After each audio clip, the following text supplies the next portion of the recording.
നമസ്കാരം. ശ്രീനാരായണ ഗുരുദേവന്റെ വിശ്വമാനവിക സന്ദേശങ്ങൾ യൂറോപ്യൻ മണ്ണിലേക്ക് കൂടുതൽ ശക്തമായി വ്യാപിക്കുന്നു.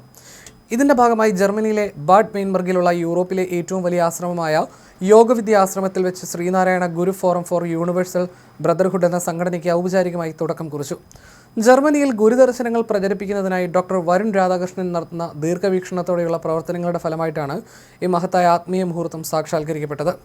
യുകെയിലെ ശിവഗിരി ആശ്രമത്തിൽ നിന്ന് ഭക്തിപൂർവ്വം കൊണ്ടുവന്ന ശ്രീനാരായണ ഗുരുദേവന്റെ ദിവ്യചിത്രവും അമൂല്യ ഗ്രന്ഥങ്ങളും താലപ്പൊലികളുടെയും മൂലമന്ത്ര ജപത്തിൻ്റെയും അകമ്പടിയോടെ ആശ്രമത്തിൽ സമർപ്പിച്ചു. ആത്മീയാന്വേഷകരുടെ സംഗമഭൂമിയായ യോഗവിദ്യാശ്രമത്തിൽ ഗുരുദേവന്റെ ദിവ്യചിത്രം പ്രതിഷ്ഠിക്കപ്പെട്ട നിമിഷം പരിപാടിയിൽ പങ്കെടുത്ത 250-ലധികം വിദേശികൾക്ക് ഹൃദയസ്പർശിയായ അനുഭവമായി അത് മാറി. യോഗവിദ്യ ആശ്രമത്തിന്റെ സ്ഥാപകനും ആത്മീയ നേതാവുമായ സ്വാമി സുഖദേവ് ബ്രിഡ്സ് ഗുരുദേവന്റെ ദിവ്യചിത്രവും മഹത് ഗ്രന്ഥങ്ങളും ആദരപൂർവ്വം സ്വീകരിച്ച് പൂജ നിർവഹിച്ചു. മനുഷ്യരാശിയെ ഒന്നായി കാണുന്ന ഗുരുദേവന്റെ സർവ്വമാനവിക സന്ദേശത്തിന്റെ പ്രാധാന്യം അദ്ദേഹം തന്റെ പ്രഭാഷണത്തിൽ എടുത്തു പറഞ്ഞു. തുടർന്ന് ഡോക്ടർ വരുൺ രാധാകൃഷ്ണന്റെ അധ്യക്ഷതയിൽ നടന്ന പൊതുസമ്മേളനത്തിൽ ശ്രീനാരായണ ഗുരു ഫോറം ഫോർ യൂണിവേഴ്സൽ ബ്രദർഹുഡ് എന്ന സംഘടനയുടെ ഔദ്യോഗിക ഉദ്ഘാടനം സേവനം UK ചെയർമാൻ ബൈജു പാലക്കൽ നിർവഹിച്ചു. മനുഷ്യരാശിയുടെ ഐക്യത്തിനും സാഹോദര്യത്തിനും ഗുരുദേവന്റെ സന്ദേശങ്ങൾ ഇന്നത്തെ ലോകത്ത് ഏറെ പ്രസക്തമാണെന്ന് അദ്ദേഹം ചൂണ്ടിക്കാട്ടി. ചടങ്ങിൽ സ്വാമി സുഖദേവ് ബ്രിഡ്സ് അനുഗ്രഹ പ്രഭാഷണവും സേവനം UK vice chairman Sajeesh Damodaran മുഖ്യ പ്രഭാഷണവും നടത്തി. ചടങ്ങിലെ മറ്റൊരു ശ്രദ്ധേയ നിമിഷമായി സംഘടനയുടെ ഔദ്യോഗിക ലോഗോ പ്രകാശനം ശിവഗിരി ആശ്രമം UK ട്രസ്റ്റി ബോർഡ് അംഗം സിബി കുമാർ നിർവഹിച്ചു. പ്രൊഫസർ ക്രിസ്റ്റഫർ ഹരദ്, ഗണേഷ് ശിവൻ, കലാ ജയൻ, സുഭാഷ് സദാശിവൻ, രസികുമാര രവീന്ദ്രൻ, വിനോദ് എന്നിവർ ചടങ്ങിൽ ആശംസകൾ അർപ്പിച്ച് സംസാരിച്ചു. പരിപാടിയുടെ ഭാഗമായി കലാകാരന്മാർ അവതരിപ്പിച്ച വിവിധ കലാപരിപാടികൾ ചടങ്ങിന് കൂടുതൽ മിഴിവേകി.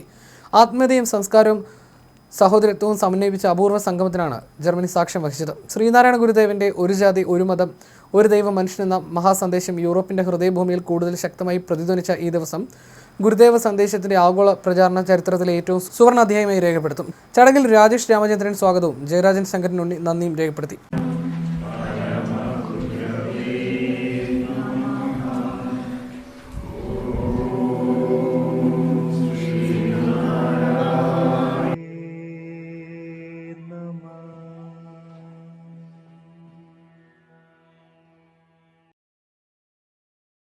And this puja is like an additional prana pratishta. May His grace be very strong and radiate throughout Germany and of course be linked in the whole world.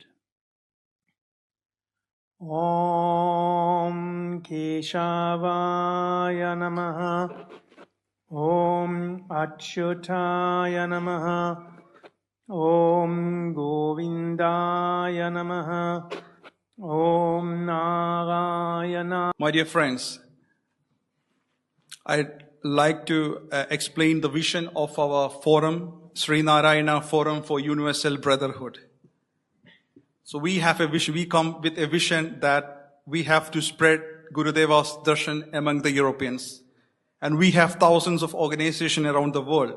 But we believe we are the first organization in the world based on Srinarayana Darshan, trying to spread darshan among the foreigners.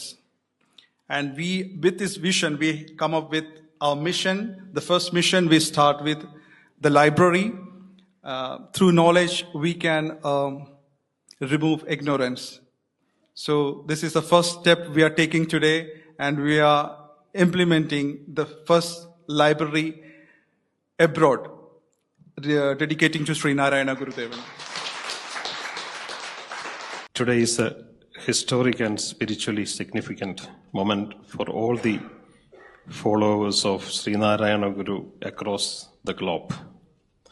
We are gathered here at Yoga Vidya Ashramam for the beginning of a noble movement rooted in universal love, unity, and human upliftment.